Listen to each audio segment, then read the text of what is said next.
Hi, so today I'm reviewing the Dyson V7 Animal. Now, I have wanted one of these for years and years. When the V6 came out, I really wanted one. Then obviously the V8 came out, and then finally I've got my own house now, and I thought, right, I'm going to get the V7 Animal because it's the newest one in the range and I think it's going to be really, really good. So when it arrived from AO.com, I opened the box excitedly, got all the bits out and looked at all the attachments, and I didn't really know what any of the attachments were for. I was just really excited and started, well actually first I wanted to use it straight away, but you had to charge it for 5 hours. So I plugged it into charge, it charged for 5 hours and then it was ready to go. So I started using the handheld with this long tube and with the main head on the stairs, and at first I thought this feels really flimsy and I was really disappointed. I thought it was going to be really sturdy.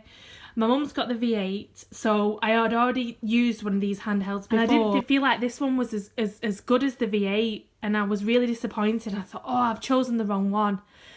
Anyway, I carried on using it around the house, and actually it's a lot lighter and it still picks up just as well as the V8. So I'm not disappointed with my purchase at all. I think it's a really good vacuum cleaner. At first I was like, oh, I'm a bit worried it's a bit flimsy, but now that I've used it and give the house a thorough clean, I'm really, really pleased with it. The only thing I'd say I'm disappointed with is the battery life. It's not very good really. So I've done the whole house, but it's taken me 2 charges to do it. So the way that I'm thinking is this Dyson V7, it is a really good vacuum cleaner, but maybe it would be better as a second vacuum, because if you do want to do, because we do have quite a large house, it's a 3-bedroom house. If you do want to do the whole house, you'd have to do the bottom, plug it into charge, then after 5 hours, do the top.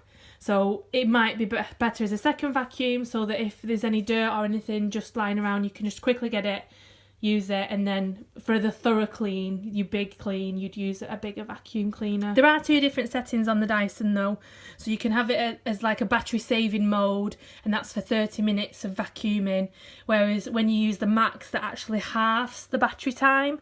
And I did have it on max when I was vacuuming upstairs actually, so maybe that's why it ran out so soon.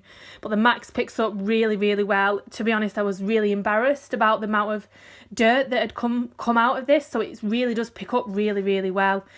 It does worry me though, because the vacuum that I was using before, I thought it was picking up fine, and I'd been vacuuming and I didn't even vacuum that long ago, and then I've done it with the Dyson V7 and it's picked up so much dust and cat hair, and it must do a really, really good job of really sucking the dirt out of the carpet. It's really easy to put together, it's really easy to empty. Basically anything that comes away is red, so this is where you empty it. You just pull that once and then pull it again, and that bottom bit comes open and you can empty it. This is the filter, this purple thing. You just pull that out, and you have to wash this, I'd say every month or every 2 months. I suppose it depends on how much you use it, but you just take that out, run it under cold water just to get all the dust and things out of it, and then let it dry on its own, maybe on a windowsill or something, and then the day after you can bob it back in when it's dry and you can use the vacuum again. So you get these attachments with it. Obviously this one is the main head, which we use for floors, and I actually use that on hard floor and on carpets, and it works really well on both. It's got 2 types of bristles on there, so it's really good at picking things up, and you can even see all the hairs it's picked up. Now you can actually clean this, and it tells you about it in the instruction manual.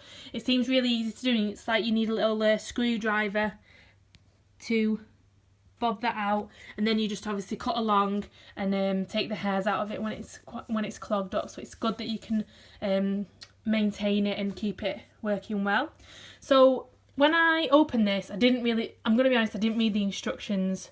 I just thought, right, I'm going to open it and I'm going to just go for it, and then I realised I didn't actually know what any of these attachments were for. So I opened the instruction manual, and actually it doesn't even tell you in the instructions, which I thought was a bit rubbish, but I had a look online, and actually some of these are really good. So obviously this is for like your sides and down the cracks of things like that. And I've used that when I've been doing like the car or the side of the stairs or just around the corner of the room. So that one's used quite often. But normally it's used alongside this head. This is for obviously smaller places, and we've actually used that on the stairs. But I think that's for like couches and smaller things, really. But these ones are really, really good, and I actually never would have used these if I didn't actually look what they were. So this one, it pops out, or you can have it like that. So it's basically for smaller things, and this is for dusting. So the way that this works is really cool. You can bob it onto the end of the Dyson on the handheld bit, and you can use it to dust anything. It's really, really good. I dusted my television stand, and I'll show you in a second how it works. And now that I know what it's for, you can use it for anything. You can use it for dusting your windowsills or your sideboards. It's a really, really handy tool. So I'm really glad that I actually looked online and I actually know what it's for.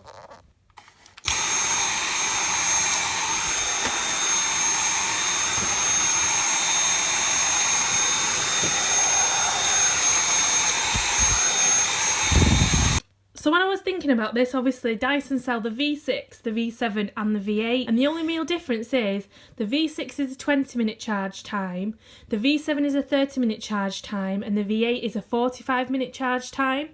They're all different weights because they've all got different sized batteries and motors in them. So this one isn't as heavy as the V8, but is more heavy than the V6.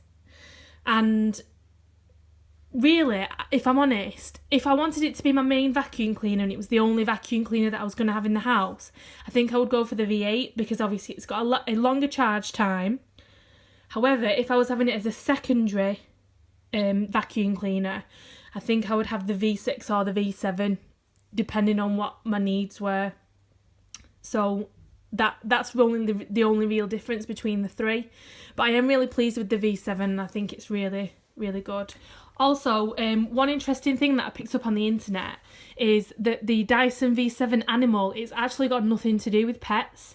The only difference between the motor head and the Animal is the attachment. One other thing I forgot to mention, I know I said that the battery life, that's one of the downsides to it, but actually when I've used cordless vacuums in the past, even though they've been working and they've been on, they've not actually been picking up to the best of their ability towards the end of their charge time, whereas the Dyson, it actually worked to its fullest capacity up until it stopped, and when it ran out of battery it just cut off.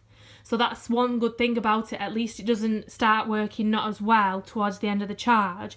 At least it works at full capacity for the whole 30 minutes and then it dies, and then you can charge it and use it again. So at least the power is one good thing about the Dyson V7. So overall, I would definitely recommend this vacuum cleaner. I've had loads of fun using it and learning about the different attachments, and I think it's a really good vacuum to just have.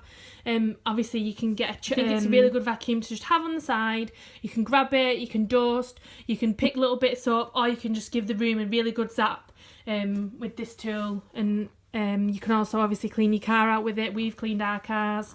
We think it's really, really good. So it's been really handy in our home, and hope you've enjoyed our review. Thanks, bye!